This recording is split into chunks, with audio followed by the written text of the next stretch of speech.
항상 감사하는 생활이라는 제목으로 나누겠습니다. Be thankful always. 예, 항상 감사하는 거예요.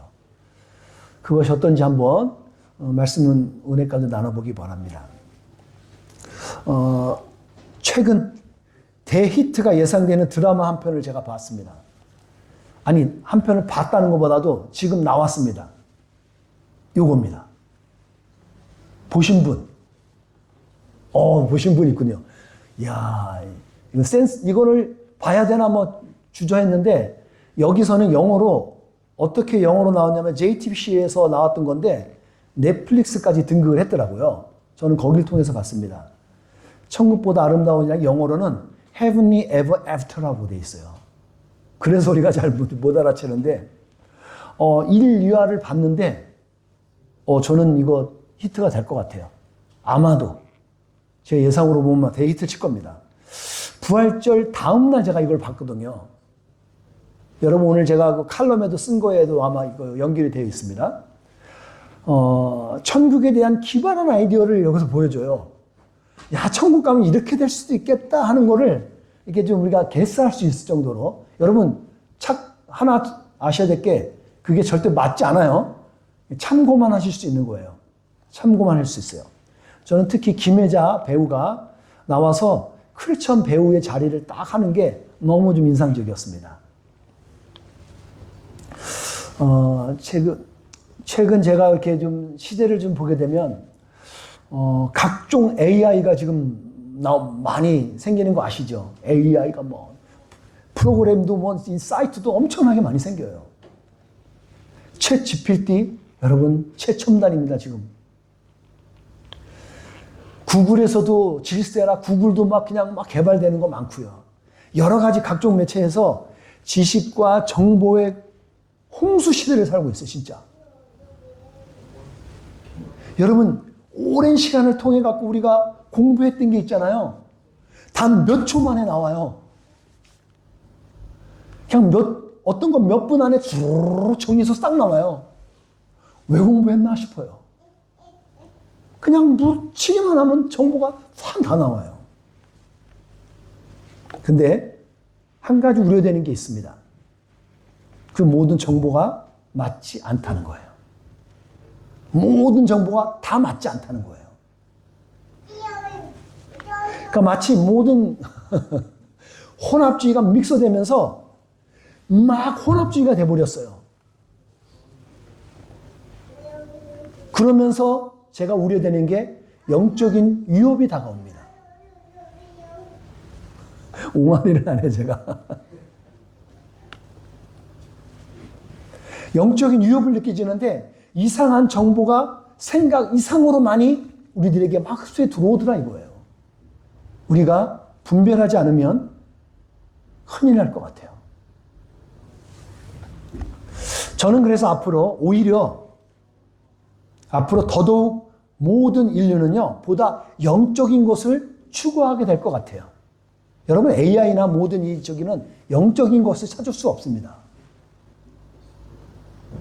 이건 영적인 건요, 인간에게만 주어진 거예요. 스피리추얼리티는. 저는 그렇게 믿습니다. 그래서 사람들은 더더더 진짜 사람을 찾을 거고, 그리고 영적인 것을 찾게 될 거예요. 전 그렇게 전망합니다. 그래서 영적 분별력이 더욱더 필요한 시대가 되리라고 믿습니다. 여러분, 우리가 오늘 보고 있는 골로새 교회는요, 당시에도 혼합주의 신앙이 막 들어왔어요. 왜? 사람이 많잖아요. 그렇게 들어왔던 것 때문에 그런 교회에게 사도 바울이 오늘 편지를 통해 갖고 예수님에 대해서 말을 하는 거예요. 그게 골로새서예요. 그리고 그렇게 믿게 된 크리스천들의 실제적인 삶이 어떻게 살아야 되는지를 말해주는 거예요. 여러분, 그리스도인이면 어떻게 살아야 돼요? 많이 들었죠. 뭐 설교가자가 말하는 게 대부분이 그 얘기하는 거예요. 우리 크리스찬이 어떻게 살지요? 기독교인들이? 이 부분을 하나로 요약할 수 있겠습니다. 3장을 우리가 뭐 골로새서 다 볼 수 없잖아요. 근데 요 단어 하나, 요 장을 하나, 이 절을 하나 보면 알 수 있어요. 여러분 크리스도인이라면, 크리스찬이라면 이 말씀이요. 함께 읽어보겠습니다. 시작. 여러분의 생각 가운데 죄악된 것은 다 버리십시오. 성적인 죄, 악한 행동, 나쁜 생각, 지나친 욕심 등은 하나님 이외의 것들을 더 소중히 여기는 마음가짐입니다. 이렇게 말을 해요. 이것들을 피하라는 거예요. 그리고 그 뒤에 6절인가 7절 말씀에 보면 거기에 이런 말이 나옵니다. 특별히 탐심을 경계하라 그래요. 탐심. 그리드인가요? 탐심을 경계하라 그래요. 왜냐하면 그것은 마치 우상숭배와 같기 때문이에요. 여러분, 뭘 가지고 하자 하는 게 왜 문제죠? 근데 문제는 가지고자 하기 때문에 다른 것을 빼앗거나 다른 나쁜 악한 짓을 행하기 때문에 그래요. 저는 목회를 하면서 깨달아 알게 된 게 있습니다. 이건 경험적인 겁니다. 믿는 성도들 안에도 탐심이 있는 사람들이 잘 안 되는 것이 있는지를 발견했어요. 믿는 사람 안에서도 탐심이 많은 사람이 잘 안 되는 게 있더라는 거예요.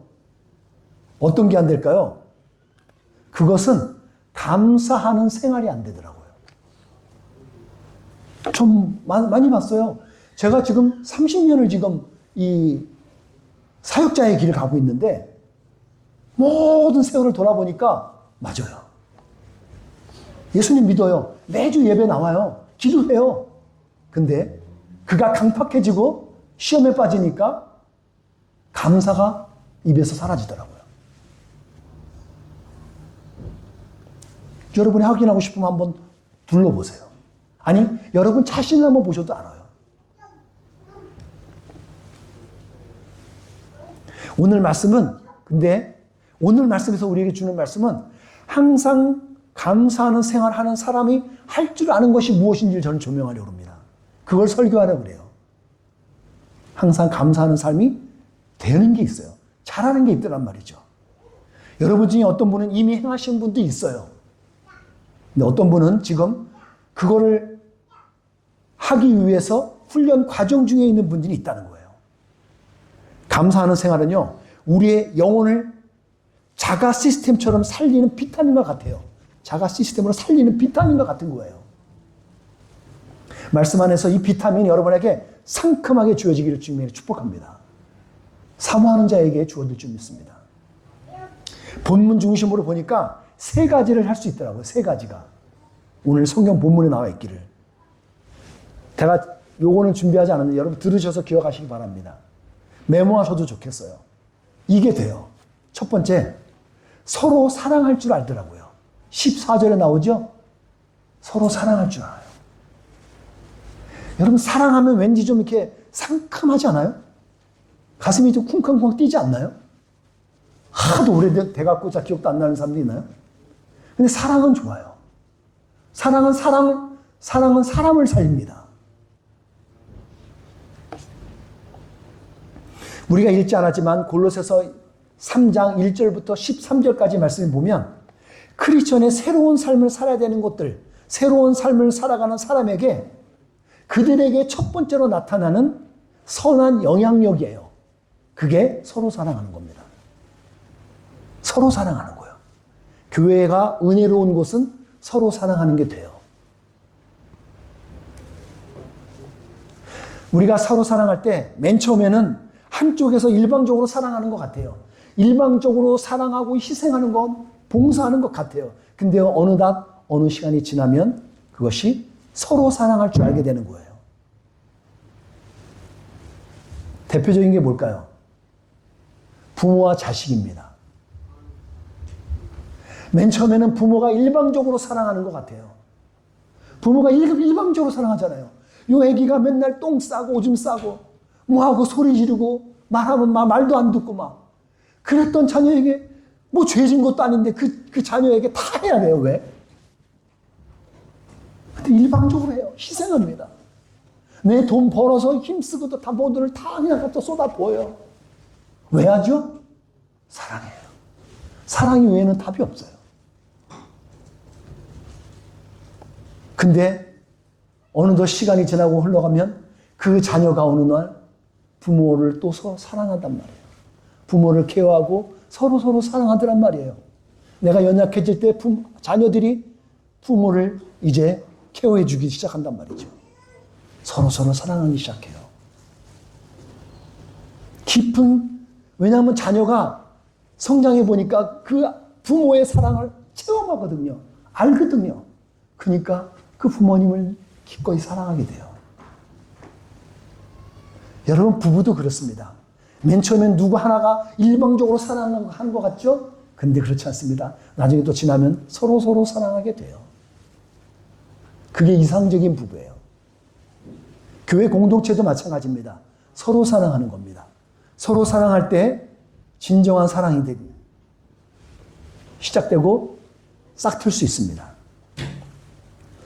여러분, 특히 예수님께서 마지막 계명으로 주신 것이 어떤 거예요? 맨 처음에는 구약이 말하는 건 하나님 사랑하고 이웃 사랑하고 그 다음에 신약이 와서 예수님이 마지막 계명을 주는데 뭐예요? 서로 사랑하라는 거예요. 서로 사랑. 사랑은 서로 사랑하는 겁니다. 서로 사랑하는 것은 더 이상 율법이나 어떤 법률이 아니에요. 어떤 규칙이 아니라고요. 일상이에요. 우리들이 그리스도인에게 주어진 일상입니다. 서로 사랑해 주는 거예요. 구원의 은혜, 그 구원의 감격이 우리에게 주어졌잖아요.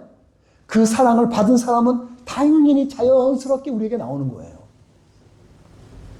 잘 기억하십시오. 이거는 여러분들 말을 잘 들으셔야 돼요.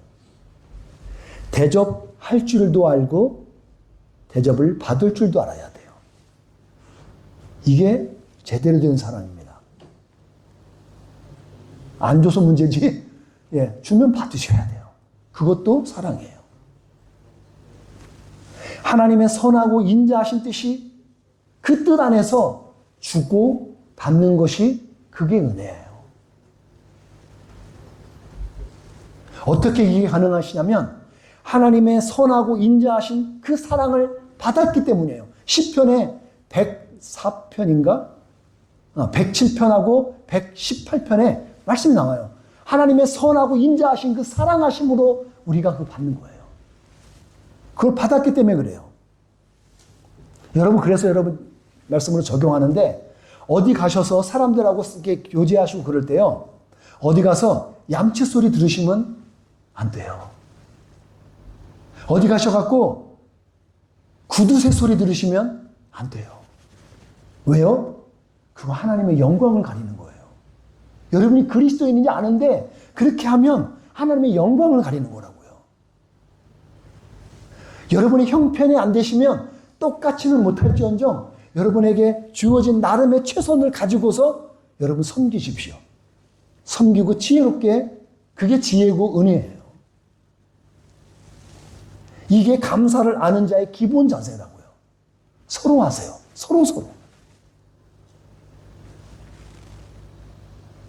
그리고 두 번째, 감사하는 생활을 하는 사람이 이게 되더라 이거예요. 평화로 마음을 다스릴 줄 알아요. 감사할 줄 아니까. 피스한 가운데 내 마음을 다스릴 줄 안다는 거예요. 왜? 이 평화는 그리스도 예수께 받은 거거든요. 예수님을 통해서 받은 거기 때문에 가능해요. 골로새 교회는 사도 바울이 세운 교회가 아닙니다. 사도 바울이 가보질 않았어요. 근데 그의 제자격인 에바브라 디도라는 사람이 통해서 세워진 교회예요. 그렇지만 시간이 지나고 나서 교회의 상황을 들어보니까 예수 그리스도에 대한 신앙이 잘못된 것임을 뭔가 이들이 좀 보이는 거예요. 그래서 이들에게 편지를 통해서 예수님이 어떤 분인지 제대로 알려주기 위해서 편지를 쓴 거예요. 그 예수님에 대해서 말을 하면서 죄와 사망의 법에서, 그 짐에서 우리를 자유케 했다는 겁니다. 그 자유케 한 복음으로 자유와 평화를 얻게 되었다는 거예요. 주어졌다는 겁니다. 이게 복음이에요. 오늘 여러분과 제가 그 평화의 복음을 받은 거예요. 그 평화의 복음을 받았어요. 그러니까 감사한 생활을 할 수 있어요. 하지만 그 감사한 마음이 흔들리거나 불안할 때 주님께서 주신 평안으로 우리가 다시 회복하는 거예요. 이 말씀 한번 보실까요? 시편 100편 4절 말씀 함께 읽어보겠습니다. 시작. 감사의 노래를 부르면서 그분의 성문으로 들어가십시오. 찬양을 드리면서 그분의 뜰 안으로 들어가십시오. 그분에게 감사하고 그분의 이름을 찬양하십시오. 네, 감사함으로. 아까 찬양했던 곡이죠. 이것만 하나 더 읽겠습니다. 시작. 걱정하지 말고 필요한 것을 하나님께 구하고 아뢰십시오. 감사하는 마음으로 하나님께 말씀드리십시오. 여러분, 감사하는 마음으로 아뢰시면 돼요. 걱정하지 마시고. 우리는 평화롭게 살아갈 수 있습니다. 예, 이성적으로 상황적으로 안 될 때가 많지요. 근데 말씀은 우리에게 이렇게 강조하고 있습니다. 우리는 이런 말씀 위에서 우리는 평화할 수 있습니다. 우리의 마음을 다스릴 수 있습니다. 그럴 때 항상 기뻐하는 삶이 가능해지는 거죠. 여러분 한번 생각해 보세요. 감사합니다 라는 말을 들을 때 여러분 어떠세요? 누군가에게 감사합니다 라는 말을 들을 때 어때요? 우리에게 뭔가 마음에 뿌듯한 게 있습니다. 이 안에는 여러분이 가진 마음의 평안이 고백되어지는 거예요. 그렇기 때문에 감사가 나오는 거죠. 여러분 옆에 있는 배우자들이거나 옆에 분한테 한번 감사합니다 하고 싶죠. 마음을 담아서 한번 감사해, 감사합니다. 한번 해보세요. 담아보세요. 우리 데이비님도 옆에 뒤에 분 돌아가 목에 돌리셔서 감사합니다 해보세요. 예. 감사합니다 해보십시오. 예. 사모님 감사합니다. 해마님 감사합니다. 예. 감사합니다, 여러분. 설교라는 게 때로는 참 지루할 때가 많습니다. 왜냐하면 이게 가르침이다 보니까 가르침이 때문에 지루합니다. 여러분 그 들어주셔서 감사합니다.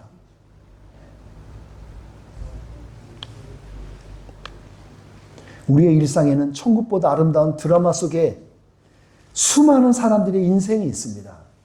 하지만 그 많은 인생이 다 동일하지 않아요. 무엇인가 채워진 사람이 있는가 하면 어떤 사람은 공허한 인생이 있어요. 오늘 성경은 감사하는 생활을 하는 사람은 이것 마지막 하나가 더 되어지는 게 있다는 거예요. 그게 뭐냐고요? 그것은 삶을 풍성하게 채울 줄 알아요. 감사하는 사람은 이게 돼요. 삶을 풍성하게 해요.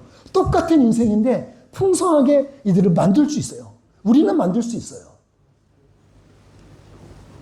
예수님께서 주신 지혜로 서로를 가르치고 세워줄 수 있는 그런 우리는 가능해요. 우리는요. 서로. 진짜 성도의 교제가 가능해지잖아요. 그러면 서로의 연약함을 알려줄 수도 있어요. 당신은 이게 좀 부족한 것 같아. 이거 좀 말할 수 있어요. 넓은 가슴으로 때로는 품어줄 수 있습니다. 우리는 서로 배울 수 있는 공동체예요. 그게 하나님이 성령이 말하는 공동체입니다. 우리는 서로 배울 수 있어요. 부부간에서도 우리는 서로 배울 수 있습니다. 못 배우니까 우리는 깎아지죠. 일당없이 막 서로 싸우면서. 하지만 배우는 단계입니다. 서로의 관계 안에서 우리는 배우는 지혜가 있기를 저는 여러분에게 축복합니다.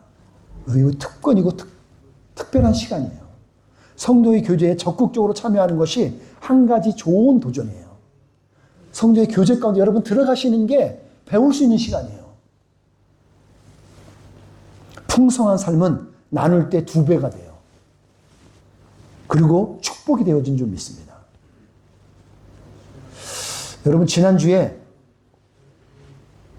해밀턴에서 들었던 교통사고 이야기가 하나가 있습니다. 지난주 월요일날 벌어진 걸로 알고 있습니다. 제가 그 얘기를 들었던 게 화요일날 들었으니까 한국에서 60대 중반에 있는 부부가 뉴질랜드에 여행을 왔습니다. 뉴질랜드 북섬에 타우포라는 데 가서 여행을 마치고 이분들이 이제 오클랜드로 올라오는 길이었어요. 그런데 교통사고를 당했습니다. 사고 당시 막 비가 막 왔었습니다. 제가 기억한 비가 왔었어요. 빗길에서 운전을 해야 되는 거죠. 근데 렌트한 차가 차량이 뭔가 소리가 자꾸 이상하게 나는 뭐가 났대요. 그러니까 아내가 이 소리가 너무 거슬리니까 뒷자리에 앉았다고 합니다. 뒷자리로 가서 앉았대요. 그래서 그렇게 해서 이제 이동 중에 사고가 나는데 아내는 현장에서 직사했어요. 남편은 와이카타 병원으로 이송이 된 겁니다. 남편이 살게 된 건 딱 하나의 이유가 에어백이 터졌어요. 그래서 살았어요. 아내는 뒷자리에 앉아서 에어백이 없잖아요. 그래서 그냥 직사했습니다. 사건 후기에 들었던 이야기입니다. 에어백 하면 우리도 알죠. 지난 9월 달에 우리 집사님 내에도 에어백이 2개 다 터졌잖아요. 그래서 큰 사고 막았잖아요. 에어백 정말 중요한 것 같아요. 저는 이걸 보면서 하나 좀 이렇게 아이디어가 떠올랐던 게 우리 일상에서도 감사하는 생활이 마치 우리 인생에 에어백 같은 역할을 하지 않을까 한번 적용해 봤어요. 여러분 감사한 생활이 빠지면 여러분이 큰 위험에 닥쳤을 때 큰 크리시스가 될 수 있어요. 이 사고에 대해서 구체적으로 제가 알 수 있었던 이유는 뭐냐면 해밀턴의 한인 회장님이 계시는 그분이 저하고 친한 분이었기 때문에 그분을 통해서 직접 이야기를 들은 거예요. 그분이 그 얘기를 다 가서 막 사건을 막 가서 이렇게 해줘야 되는 역할을 했기 때문에 구체적으로 들었어요. 그 남편분은 아내를 반복적으로 찾아요. 근데 와이프는 어떻게 됐냐? 괜찮냐고. 근데 그 남편의 안정이 필요하기 때문에 환자를 위해서 그 다음날까지 알려주지 않았어요. 근데 계속 숨길 수는 없잖아요. 결국은 오클랜드에 있는 영사님이 전화를 통해 갖고 사건 경위를 통해서 그 남편에게 직접 알려주게 되었답니다. 저는 이 모든 이야기를 통해서 하나 좀 기억되는 게 우리의 일상에 참 감사하다는 거예요.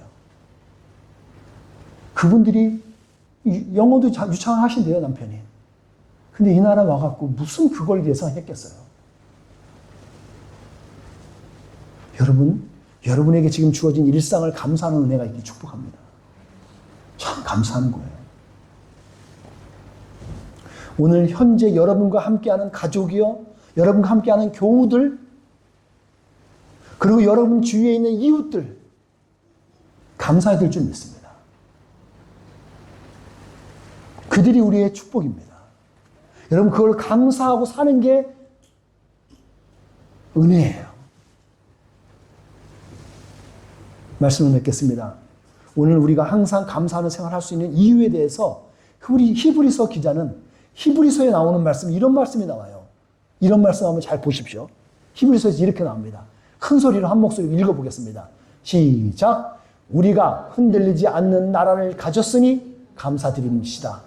하나님을 기쁘시게 하며 건건함과 두려움으로 그분께 예배드립시다. 히브리서 기자는 이걸 말하는 거예요. 여러분과 제가 감사할 수 있는, 왜 감사할 수 있느냐고요? 흔들리지 않는 나라, 저 천국을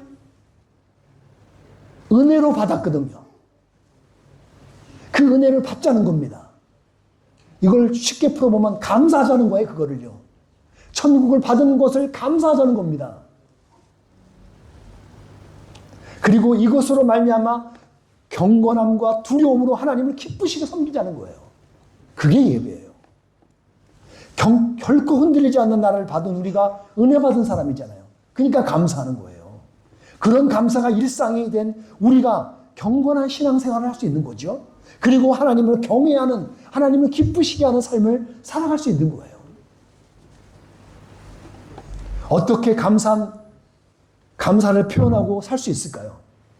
본문 골로새서 3장 16절에서 우리가 아까 읽었던 거죠. 거기에 이런 말씀이 나옵니다. 앞에 거 빼고 이 말씀이 있어요. 시와 찬양과 신령한 노래로서 감사한 마음을 하나님께 아뢰십시오.